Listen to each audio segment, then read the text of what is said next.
ഇന്ന് നമ്മൾ നോക്കാൻ പോകുന്നത് മലയാളി മെമ്മോറിയലിനെ കുറിച്ചാണ്. തമിഴ് ബ്രാഹ്മണർക്കുള്ള അമിത പ്രാധാന്യത്തിനെതിരെ തിരുവിതാംകൂറിൽ നടന്ന ഒരു പ്രധാനപ്പെട്ട പ്രക്ഷോഭമാണ് മലയാളി മെമ്മോറിയൽ. 1891 ജനുവരി 1 തീയതിയാണ് മലയാളി മെമ്മോറിയൽ നടക്കുന്നത്. 1891 ജനുവരി 1. ശ്രദ്ധിക്കുക, തമിഴ് ബ്രാഹ്മണർക്ക് പ്രധാനപ്പെട്ട ഉയർന്ന ഉദ്യോഗങ്ങളിൽ കൊടുത്തിരുന്ന അമിത പ്രാധാന്യത്തിനെതിരെ തിരുവിതാംകൂറിൽ നടത്തിയ പ്രധാനപ്പെട്ട പ്രക്ഷോഭം 1891 ജനുവരി 1. പിന്നീട് ശ്രദ്ധിക്കേണ്ടത്, മലയാളി മെമ്മോറിയൽ എന്ന നിവേദനത്തിൽ ഒപ്പിട്ട ആൾക്കാരുടെ എണ്ണം 1028 പേരാണ് മലയാളി മെമ്മോറിയൽ നിവേദനത്തിൽ ഒപ്പിട്ടത്. ഈ നിവേദനം സമർപ്പിച്ചത് ആർക്കാണെന്ന് ചോദിച്ചാൽ ശ്രീമൂലം തിരുനാൾ. അപ്പോൾ തിരുവിതാംകൂറിൽ ഉയർന്ന ഉദ്യോഗങ്ങളിൽ തമിഴ് ബ്രാഹ്മണർക്ക് നൽകിയിരുന്ന അമിത പ്രാധാന്യത്തിനെതിരെ നൽകിയിരുന്ന ഒരു ഭീമ ഹർജിയാണ് മലയാളി മെമ്മോറിയൽ. 1891 ജനുവരി 1 തീയതി ഇത് സമർപ്പിക്കപ്പെട്ടു. 1028 പേർ ഒപ്പിട്ട ഈ നിവേദനം നൽകിയതാർക്കാണെന്ന് ചോദിച്ചാൽ ശ്രീമൂലം തിരുനാൾ. ആലോചിച്ച് വയ്ക്കുക. ഇനി ഈ മലയാളി മെമ്മോറിയലിനെ അറിയപ്പെടുന്ന മറ്റൊരു പേരാണ് ട്രാവൻകൂർ മെമ്മോറിയൽ. ട്രാവൻകൂർ മെമ്മോറിയൽ. മലയാളി മെമ്മോറിയലിനെ അറിയപ്പെടുന്ന മറ്റൊരു പേരാണ് ട്രാവൻകൂർ മെമ്മോറിയൽ. ഓക്കെ, ശരി. അടുത്തത് വളരെ പ്രധാനപ്പെട്ട ഒരു കാര്യം, ഇത് സ്റ്റേറ്റ്മെൻറ്റ് ടൈപ്പ് ചോദ്യങ്ങൾക്കൊക്കെ വരാൻ സാധ്യതയുള്ളതാണ്. മലയാളി മെമ്മോറിയലിനെ സംബന്ധിച്ച് ചുവടെ കൊടുത്തതിൽ ശരിയേത് തെറ്റേത് എന്നൊക്കെ ചോദിക്കുമ്പോൾ സാധ്യതയുള്ളത് മലയാളി മെമ്മോറിയൽ എല്ലാ സമുദായങ്ങളെയും പരിഗണിച്ചിരുന്നില്ല എന്നുള്ളതാണ്. മലയാളി മെമ്മോറിയൽ എല്ലാ സമുദായങ്ങളെയും, പ്രത്യേകിച്ച് ക്രിസ്ത്യ മുസ്ലിം മതങ്ങളെയൊക്കെ ഉൾപ്പെടുത്തിയിരുന്നില്ല. അത് ഒരു പോരായ്മയായി പലപ്പോഴും ചൂണ്ടിക്കാണിക്കപ്പെടുന്നുണ്ട്. അപ്പോൾ മലയാളി മെമ്മോറിയൽ എല്ലാ സമുദായങ്ങളെയും പരിഗണിച്ചിരുന്നില്ല. പിന്നീട് ഈ മലയാളി മെമ്മോറിയൽ തുടങ്ങാൻ ആവശ്യമായിട്ടുള്ള അല്ലെങ്കിൽ തുടങ്ങാൻ കാരണമായിട്ടുള്ള ഒരു മീറ്റിംഗ് നടന്നത് കോട്ടയത്ത് വെച്ചാണ്.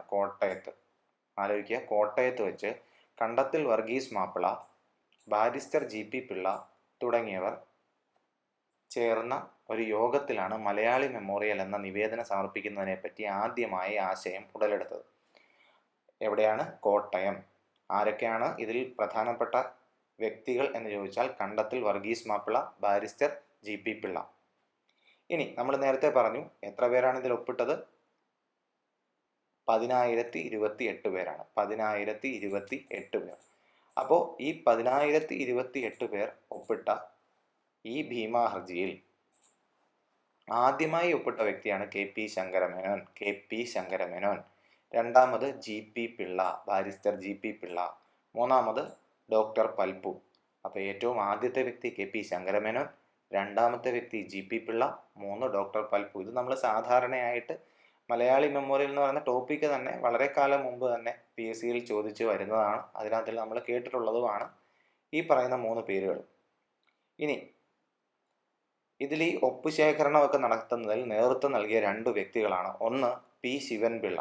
നാഗർകോവിൽ പ്രദേശത്ത് ഒപ്പുശേഖരണത്തിനായി നേതൃത്വം നൽകിയ വ്യക്തിയാണ് P ശിവൻപിള്ള.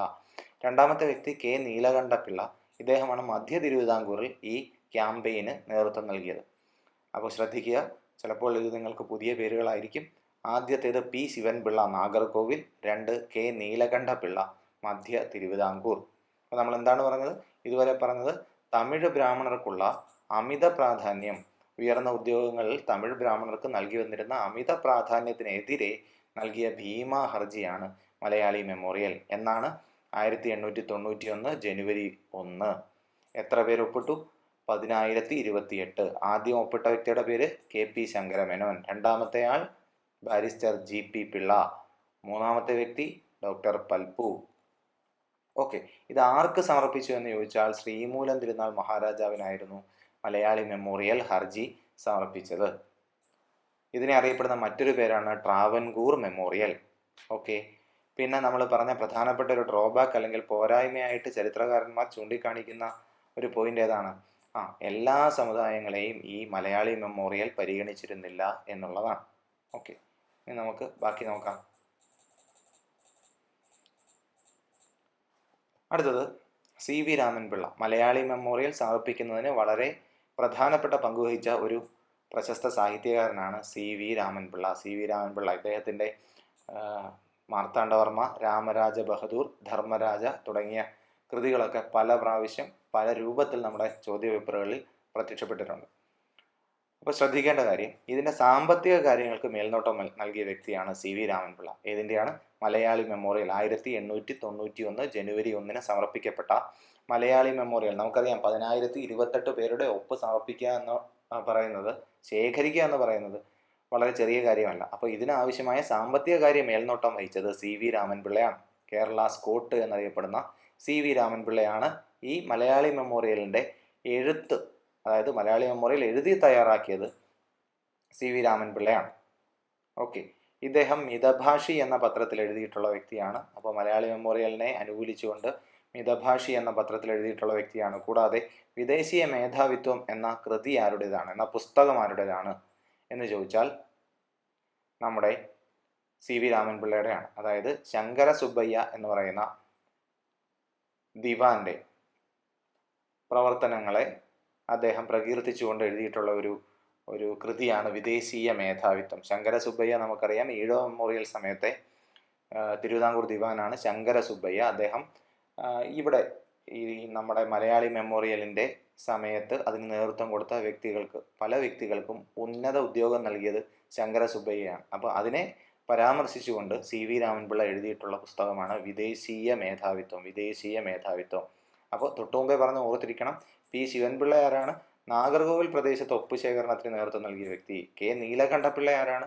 മധ്യ തിരുവിതാംകൂർ ഏരിയയിൽ മലയാളി മെമ്മോറിയലിൻ്റെ പ്രധാന പങ്കുവഹിച്ച വ്യക്തിയാണ് K നീലകണ്ഠപിള്ള. പിന്നെ ഇതിൻ്റെ നേതാക്കളെ ഓർത്തിരിക്കണം, KP Sankara Menon, GP Pillai, doctor Palpu. 1, 2, 3 സ്ഥാനങ്ങളിൽ ഒപ്പുവെച്ച വ്യക്തികളാണ്. ഇത് തുടക്കം കുറിച്ചത്, ഇങ്ങനൊരു ഐഡിയയ്ക്ക് തുടക്കം കുറിച്ചത് എവിടെ നടന്ന മീറ്റിങ്ങിലാണെന്ന് ചോദിച്ചാൽ കോട്ടയത്താണ്. അതിൽ പങ്കെടുത്ത പ്രധാന വ്യക്തികളാണ് കണ്ടത്തിൽ വർഗീസ് മാപ്പിളയും ബാരിസ്റ്റർ GP പിള്ളയും. ഓക്കെ, ശരി, നമുക്ക് അടുത്ത പോയിന്റിലോട്ട് കിടക്കാം. മലയാളി മെമ്മോറിയലിന് നിയമോപദേശം നൽകിയ വ്യക്തി നോർട്ടൺ. അദ്ദേഹം ഒരു ബ്രിട്ടീഷ് ഉദ്യോഗസ്ഥനാണ്. അപ്പോൾ നിയമോപദേശം നൽകിയത് ആരാണെന്ന് ചോദിച്ചാൽ നോർട്ടൺ ആണ്. അപ്പോൾ മലയാളി മെമ്മോറിയലിൻ്റെ നിയമോപദേശകൻ നോർട്ടൺ. ഈ മലയാളി മെമ്മോറിയലിൻ്റെ പ്രധാനപ്പെട്ട മുദ്രാവാക്യം ചോദിച്ചാൽ വളരെയധികം തവണ ചോദ്യപേപ്പറുകളിൽ പ്രത്യക്ഷപ്പെട്ടിട്ടുള്ളതാണ്. തിരുവിതാംകൂറുകാർക്ക് എന്നുള്ളതാണ് മലയാളി മെമ്മോറിയലിൻ്റെ മോട്ടോ അല്ലെങ്കിൽ ആദർശവാക്യം എന്ന് നമുക്ക് പറയാൻ പറ്റുന്ന വാചകം. ഇതിന് ഉപജ്ഞാതാവ്, ഇതിൻ്റെ ഒരു സൂത്രധാരൻ, ഇതിൻ്റെ സൂത്രധാരൻ എന്ന് പറയുന്നത് ബാരിസ്റ്റർ GP പിള്ളയാണ്. ബാരിസ്റ്റർ GP പിള്ളയാണ് തിരുവിതാംകൂറുകാർക്ക് എന്ന മുദ്രാവാക്യം ആദ്യമായി ഉയർത്തിയത്.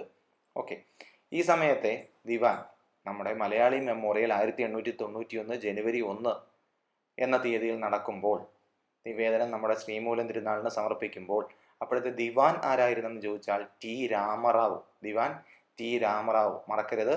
അപ്പോൾ നമ്മൾ തൊട്ടു മുമ്പേ മറ്റൊരു ദിവാന്റെ കാര്യം പറഞ്ഞ ഓർമ്മയുണ്ടോ? ഈഴവ മെമ്മോറിയൽ സമയത്തെ ദിവാൻ. ഈഴവ മെമ്മോറിയൽ നമ്മൾ ചെയ്തിട്ടില്ല. അപ്പോൾ ഈഴവ മെമ്മോറിയൽ സമയത്തെ ദിവാനാണ് ശങ്കര സുബ്ബയ്യ. ഓക്കെ, ഇനി അടുത്തത് മലയാളി മെമ്മോറിയലിന് നേതൃത്വം കൊടുത്ത വ്യക്തികളെ പറ്റി നമ്മൾ പറഞ്ഞു. എന്നാൽ നേതൃത്വം കൊടുത്ത സംഘടന ഏതാണെന്ന് ചോദിച്ചാൽ പറയേണ്ടത് മലയാളി സഭയാണ്. മലയാളി സഭ. അപ്പോൾ മലയാളി മെമ്മോറിയലിന് നേതൃത്വം കൊടുത്ത സംഘടന മലയാളി സഭ. ഇത് മലയാളി സോഷ്യൽ യൂണിയൻ എന്ന പേരിൽ 1877 P താണുപിള്ള തുടങ്ങിയ സംഘടനയാണ്. അപ്പോൾ മലയാളി സഭയാണ് മലയാളി മെമ്മോറിയലിന് നേതൃത്വം കൊടുത്തത്. ഓർത്തിരിക്കാൻ എളുപ്പമാണ്, മലയാളി മെമ്മോറിയൽ, മലയാളി സഭ. എന്നാൽ മലയാളി സഭയുടെ ആദ്യ രൂപം എന്ന് പറയുന്നത് P താണുപിള്ള രൂപം കൊടുത്ത മലയാളി സോഷ്യൽ യൂണിയനാണ്. അത് തുടങ്ങിയത് 1877 അത് തുടങ്ങിയത് 1877 മറക്കരുത്. 1877 P താണുപിള്ള തുടങ്ങിയ മലയാളി സോഷ്യൽ യൂണിയനാണ് നമ്മുടെ മലയാളി മെമ്മോറിയലിന് നേതൃത്വം കൊടുത്ത മലയാളി സഭയുടെ ആദ്യ രൂപം. ഇത് 1884 നമ്മുടെ C കൃഷ്ണപിള്ള ഇതിൻ്റെ നേതൃത്വം ഏറ്റെടുക്കുന്നു. അപ്പോൾ പി താണുപിള്ള തുടങ്ങി മലയാളി സോഷ്യൽ യൂണിയൻ എന്ന് തുടങ്ങി 1877. ഇതിൻ്റെ നേതൃത്വം 1884 സി കൃഷ്ണപിള്ള ഏറ്റെടുക്കുകയും തുടർന്ന് 1886 നമ്മൾ തൊട്ടു മുമ്പേ പറഞ്ഞ മലയാളി സഭ എന്നുള്ള പേരിലേക്ക് മാറുകയും ചെയ്യുന്നു. അപ്പോൾ മലയാളി മെമ്മോറിയലിന് നേതൃത്വം കൊടുത്തത് ഏത് സംഘടന? മലയാളി സഭ. മലയാളി സഭയുടെ ആദ്യ രൂപം മലയാളി സോഷ്യൽ യൂണിയൻ എന്ന് തുടങ്ങി 1877 തുടങ്ങി. ആര് തുടങ്ങി? പി താണുപിള്ള. അപ്പോൾ 1877 തുടങ്ങിയ പി താണുപിള്ളയുടെ മലയാളി സോഷ്യൽ യൂണിയനാണ് മലയാളി മെമ്മോറിയലിന് നേതൃത്വം കൊടുത്ത മലയാളി സഭയുടെ ആദ്യ രൂപം. ഓർത്തിരിക്കുക.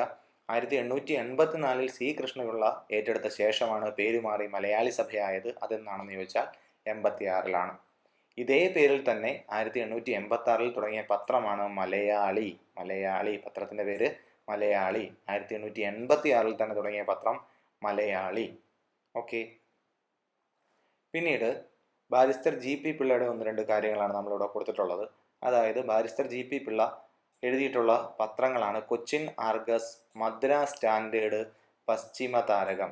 കൊച്ചിൻ ആർഗസ്, മദ്രാസ് സ്റ്റാൻഡേർഡ്, പശ്ചിമ താരകം. ഇതിൽ കൊച്ചിൻ ആർഗസിലും മദ്രാസ് സ്റ്റാൻഡേർഡിലും ഇദ്ദേഹം പ്രോ പാട്രിയ ദേശസ്നേഹി എന്നൊക്കെ അർത്ഥം വരും. പ്രോ പാട്രിയ എന്ന പേരിൽ അദ്ദേഹം ലേഖനങ്ങൾ എഴുതിയിരുന്നു. അപ്പോൾ barrister G P Pillai Cochin args, Madras standard, പശ്ചിമ താരകം എന്നീ പത്രങ്ങളിൽ ലേഖനങ്ങൾ എഴുതിയിരുന്നു. അപ്പോൾ കൊച്ചിൻ ആർഗസിലും മദ്രാസ് സ്റ്റാൻഡേർഡിലും അദ്ദേഹം ലേഖനങ്ങൾ എഴുതിയത് ഏത് പേരിലാണെന്ന് ചോദിച്ചാൽ പ്രോ പാട്രിയ. ഓക്കെ. പിന്നീട് ചോദിക്കാൻ സാധ്യതയുള്ള ഒരു ക്വസ്റ്റ്യൻ ആണ്,